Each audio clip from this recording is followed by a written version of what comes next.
Number 1. This man betted $1 million at a casino and lost it all. His name was William Lee Bergstrom and was known as the Suitcase Man.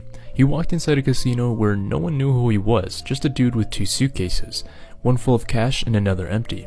He set the suitcase down and showed his wager to the casino. The game he played was called craps, and he bet on the don't cross line in the game, which meant it was a 50-50 chance whether he won or not. The dice was rolled and he won. He filled the empty suitcase with his winnings and called it a day. 3.5 years later, he came back and placed a bet of $538,000 on the same dice roll and won. He disappeared but came back, except this time he bet $1 million. It was the same bet as his previous games, but this time his outcome was unfortunately not. The dice was rolled and he lost his entire wager. William was devastated. He left the casino with an empty suitcase. 3 months passed and he was found dead from an overdose in his bedroom. The strange thing was that even though he lost the $1 million bet, his family stated that he wasn't broke at the time and still had $647,000. Turns out his first bet at the casino with $770,000 was mainly borrowed money, and that he would have killed himself if he had not won. Instead, he did win and traveled around the world. Number 2. Barkley lost $2.5 million while gambling at Las Vegas in 6 hours. He grew up in Leeds, Alabama, a kid who fought his way into the NBA. By the time he retired, he was a Hall of Famer with millions of dollars in the bank and a new career as a TV analyst. But Barkley loved competition off the court, and blackjack was one of his favorite casino games.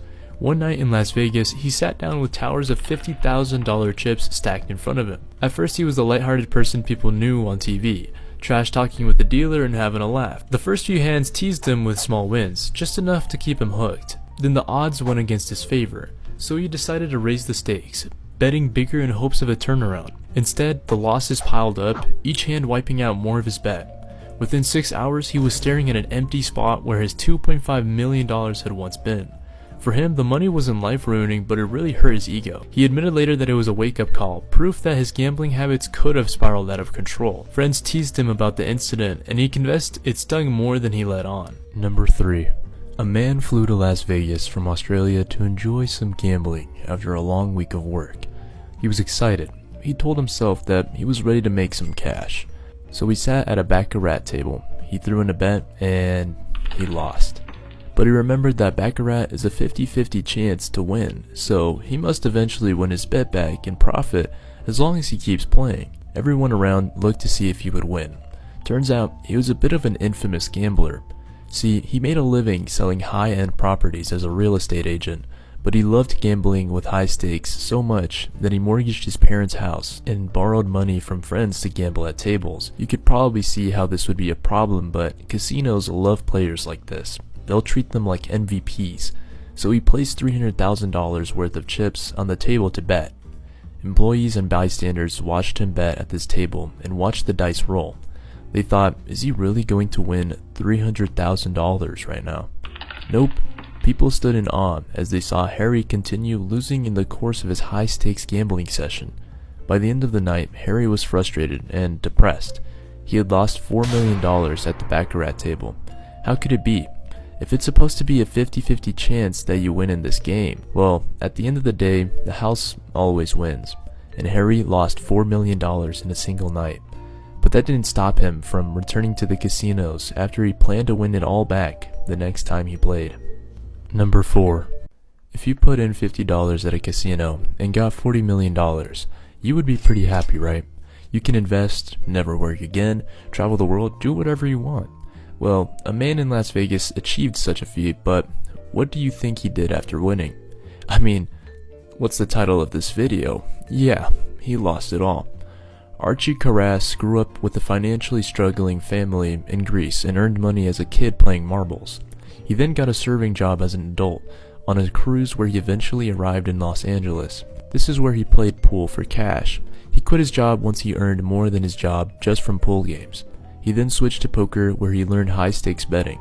He was successful enough to rack up to $2 million from it.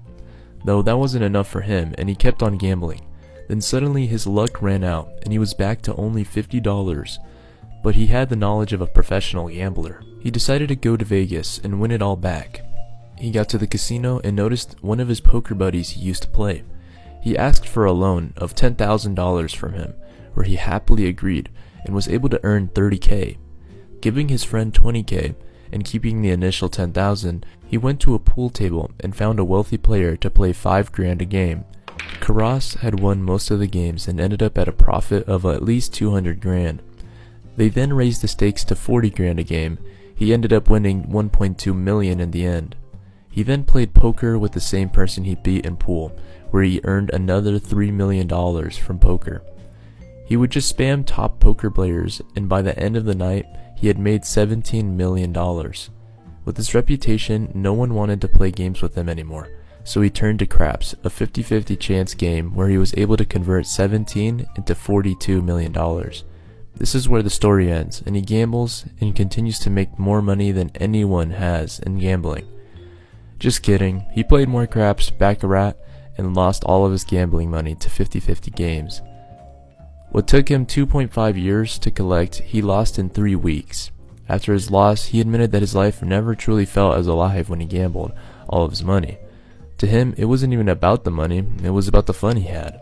He was later banned from all Nevada casinos after being caught cheating and passed away 9 years later at the age of 73.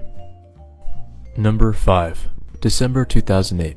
FBI agents stormed the corporate offices of Fry's Electronics in San Jose. Their target? Not a mob boss, not a hacker, but a senior executive in a tailored suit.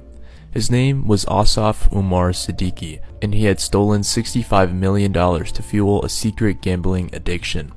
Siddiqui was the vice president of merchandising, in charge of vendor payments worth millions, but behind the scenes he created fake shell companies, and instead of paying suppliers, he funneled Fry's money straight into blackjack.